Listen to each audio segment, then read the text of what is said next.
નમસ્કાર, આપ જોઈ રહ્યા છો નેશન પ્લસ ન્યૂઝ. હું છું આપની સાથે હેતલ ભગત. અરવલ્લી જિલ્લાના ધનસુરામાં ધોધમાર વરસાદ વરસતા સોસાયટીઓમાં પાણી ભરાઈ ગયા છે. માંગલ્ય રેસીડેન્સી સોસાયટીના રહીશો દ્વારા ગ્રામ પંચાયત અને મામલતદાર સહિત નાયબ કલેક્ટરને લેખિતમાં રજૂઆત કરવામાં આવી છે. તેમ છતાં પણ પાણીનો કોઈ નિકાલ થયો નથી.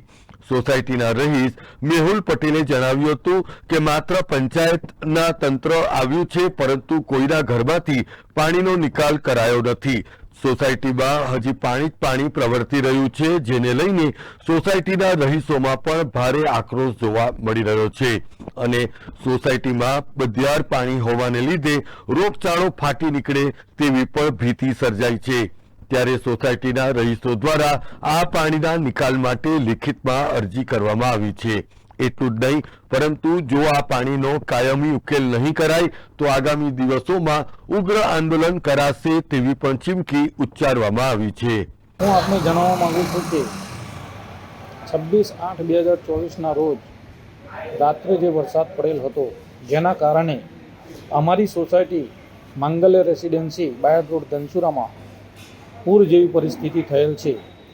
તો અનેક રજૂઆતો કરવા છતાં હજુ સુધી કોઈ યોગ્ય કાર્યવાહી પાણીના નિકાલ માટે થયેલ નથી. એસડીએમ સાહેબને પણ મેં રજૂઆત કરેલ હતી. તો એસડીએમ સાહેબને રજૂઆત કરવા પછી ટીડીઓ સાહેબ અને પંચાયતનો સ્ટાફ સ્થળની મુલાકાત લીધેલ છે, તો પણ યોગ્ય કાર્યવાહી થયેલ નથી.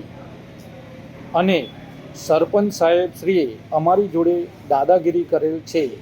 તેમને મને સામેથી ફોન કરીને બીભત્સ વર્તન મારી જોડે કરેલ છે, બાપ સુધી પહોંચેલ છે. નાગરિકો જોડે આવી દાદાગીરી કરે એ ક્યાં સુધી યોગ્ય ગણાય? Kapil Patel, nation plus news, Aravalli. સમાચારોનો સતત અપડેટ મેળવવા માટે અમારી નેશન પ્લસ ન્યૂઝની યુટ્યુબ ચેનલને સબસ્ક્રાઇબ કરો, બેલ આઇકન દબાવો અને જોડાયેલા રહો ફેસબુક, ઇન્સ્ટાગ્રામ અને ટ્વિટર પર.